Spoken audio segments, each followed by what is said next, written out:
All right, I'm Sarah Young. I am a historian by training and an engineer by choice. My story is a bit usual in the Makers Academy world, but less usual in the world of education. It reflects a lot of the things that we've been talking about today.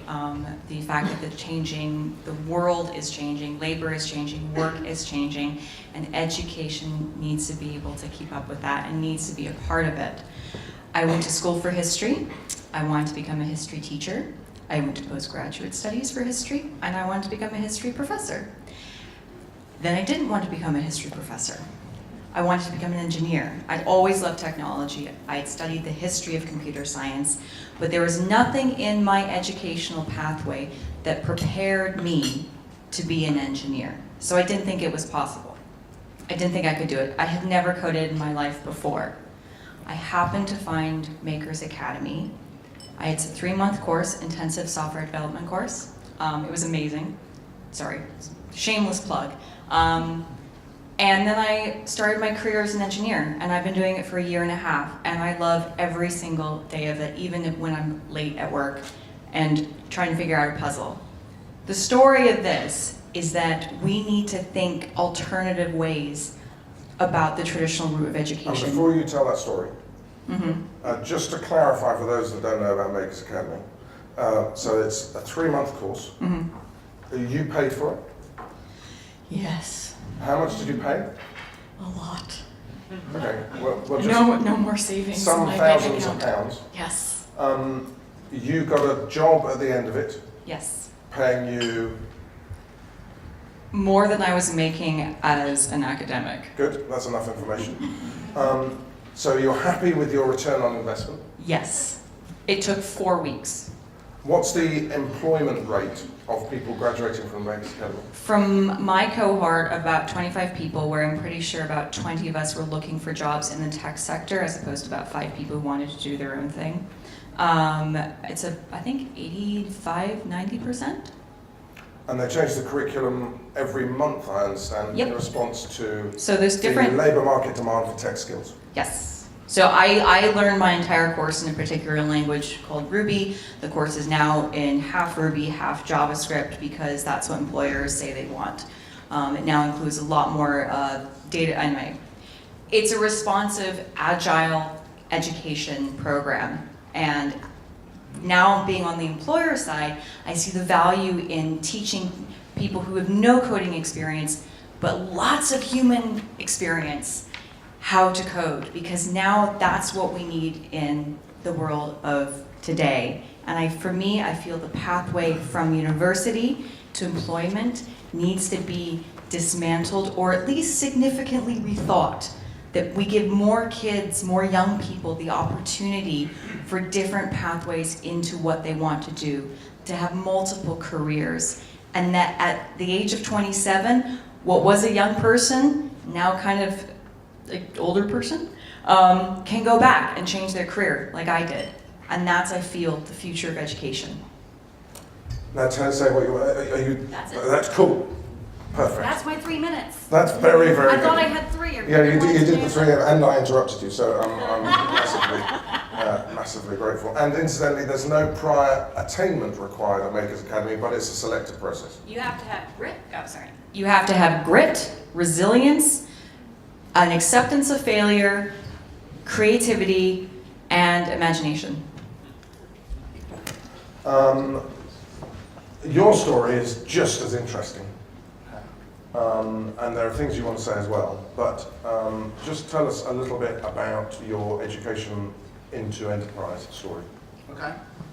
So hi guys, I am currently 23. I left school at 16 with less than 4 GCSEs. Didn't do college, didn't go to university, and all I've ever done since I've left school is start businesses. And I was fortunate enough to have my first business succeed quite well, and managed to get out of that business, and I'm now in the business of working with education establishments and providing digital tools both to students and young people, but also to education. This has enabled me to go all around the world, so I've had the opportunity to speak at events, work in different countries, in over 25 different countries over the last 3 years. So I've had a really global view as to what education is doing in specific countries, and looking at the different needs and how that shapes the economies, the labour markets and so on and so And forth. you were going to be a footballer? Yes, so that was in one of my pieces today. So I was on the books at Birmingham City from the age of 8 years old until 15. And I believe that that served such a huge experience for me, purely because that was one of the main reasons why, to be quite frank, I didn't want to bother at school, because I thought, I'm going to play football, what's the point? But interestingly, now looking back at it, through football was a very interesting model. All I'd ever done when I'd waken up from the age of 8, 9, 10 years old up to the age of 15 was wake up at 6 a.m, go for a run, go training, go to school, eat right, go and play football.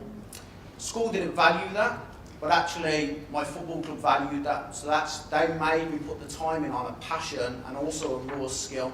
And that's what I believe that schools now need to do with young people. They need to say, look, what do you want to do? Let's find out what your skill is and let's harness that and develop it. I was crap at maths at school. I was terrible, okay? But I now run a business with 15 people that we employ. I still don't do the maths. There's no need for me to do that. I can bring those people in to do those bits and pieces. So I just want to leave you with a few final thoughts as to what different people involved in the education process can do. So schools. So need for schools to become more enablers rather than educators. So actually, don't teach me about something, allow me to have that experience myself. So don't tell me what the labour world is going to want or the new digital economy is going to want. Put me in front of an employer that's going to make that decision and dictate the future of what that looks like. Embed enterprise. So at my school, I was selling DVDs and CDs. I made about 60 quid on the first day of doing it. But actually I ended up getting 3 days worth of exclusion for selling a dodgy DVD to my teacher. that was pushed out of me at school. I wasn't allowed to do that, so then I took to doing market stalls and car boots on Saturday mornings. And from there I developed my skill set in sales, confidence, being able to speak publicly and so on and so forth. So actually harness bits and pieces like that. Productise and package the learning process for young people. So employers are constantly saying CVs all look the same. Why aren't young people using LinkedIn? Why aren't they harnessing and approaching us in different ways? As educators, we need to be involved in that process. So if a young person comes up and does a 5-minute speech in an assembly, actually that's a valuable skill. It's confidence, it's communication, it's leadership, and it's self-resilience. How do we map that and be able to show that to an employer? So I believe we need something like a skills passport where we say this is the skill that they have and it's evidenced by them taking part in X, Y and Z. Allow young people to dictate their learning, so going back to the football club statistics. Employers need to recognise that millennials value their experience and work enjoyment over income, and actually millennials will change what they do. They will dictate their working life and they will pick employers based on what it is that their aims and objectives and goals are.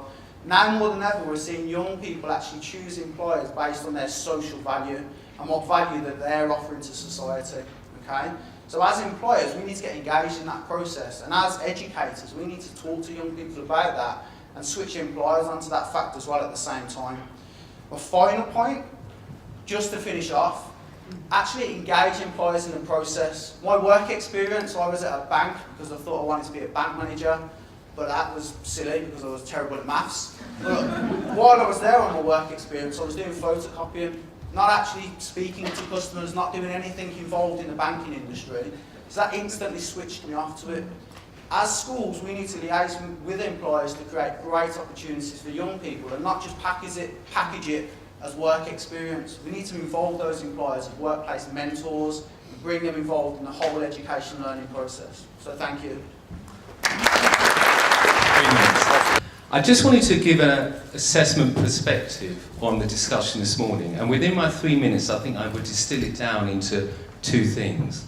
One, young people are facing an environment in which knowledge is acquired on a just-in-time basis rather than just-in-case basis. If they want to find something out, they just Google it. The other thing that we heard a lot this morning was the fact that we're all facing, if not young people, more so, multiple careers and multiple jobs. So they've got the skills and knowledge they've got now, whether they're relevant tomorrow or a year later is questionable. So I think from an assessment perspective, it comes down to this balance between content and constructs. Now, just because you can Google and find out everything, it doesn't mean you abandon content. You do need underpinning knowledge. It's interesting to hear from George this morning about the history, and many would argue that history is important to be an active citizen. In terms of constructs, it's interesting, I think Harriet talked about problem solving, critical thinking. These things are built into, dare I say, the traditional exams. But then equally, I think as constructs, we do need to look at new skills, lifelong learning skills, preparing learners to be thinkers, independent study, etc.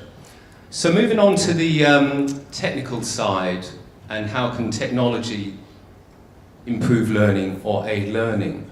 Well, as an exam board that is due to print 7 million papers this summer, where you're going to be 3 hours in a room with a pen, I don't think there's much I can say about summative assessment. You can tell us whether you think we should allow the internet into the exam. Last time my boss said that, we were on the Today programme, the Telegraph, the Daily Mail, and I promised myself that I won't get there. So I would say that... I agree with him, but yeah. I think my response is that we have to respond the political and regulatory framework we operate in. Where I want to talk about very excitingly is formative assessment. Assessment is not just about that exam at the end. Formative assessment and AFL, assessment for learning, can really come alive with technology. We were the first to produce a GCSE MOOC that's had 1.6 million people access the resources, the resources have been accessed 1.6 million times. Technology brings that learner analytics with granular teaching intervention. It brings new forms of assessment such as badging. It brings engaging and digital resources that really can come alive in the classroom. So we're really interested in that, and we do a lot of research on assessment for learning. I think I'd close with my challenge, if that's the right word, did I say that, with a room full of teachers? My challenge to teachers in the school sector is technology in the classroom is not about doing the same thing differently. It's not about a book rather to an e-book. It's not about blackboard to whiteboard. It is about new pedagogies and new approaches, flipped learning, connectivism, etc., etc. And I'll close on that. So the OU, you can come to us without any A-levels, without much formal qualifications, and come and study with us and get a degree. So what's our challenge? Probably the same as yours. How can we leverage technology to make a first-class experience for our students? So central to schools, to HE, to the world of work is assessment. We're all appraised in some way or other. And I think the challenge to all of us, especially with young children, is that we start to understand the feedback that comes with assessment. And can we actually talk about assessment in any shape or form without feedback? And I'm going to give you some examples. So assessment needs to change, we all know that. And especially in our digital age. So what are we thinking about? We're thinking about how can we appraise, assess digital writing. You know, students can produce all sorts of artifacts for us. How can we appraise those? And how can we allow them a voice, a creative voice in the challenge that will be their assessment to show their skills? And let's not forget that assessment is only a point in time of their development. So also, how can we help our tutors to give good feedback in that assessment? And I've built a system called Open Mentor, which actually strips out all the comments the tutor makes and analyses them and gives them feedback on their feedback. Now, we're not saying, artificial intelligence isn't quite there yet. We're not saying the tutor can't mark, doesn't know their subject, but are they giving the right sort of feedback? And we're including in this socio-emotive feedback. You know, are they giving enough praise? Is it too negative? Some of our tutors said, we don't praise the mark, speaks for itself. But praise is very important, and praise for effort, because we talked about and heard about resilience. How do you become resilient? You need to be praised for effort, and it's keeping going. And finally, how can we give feedback to our students just in time when they've got no other support?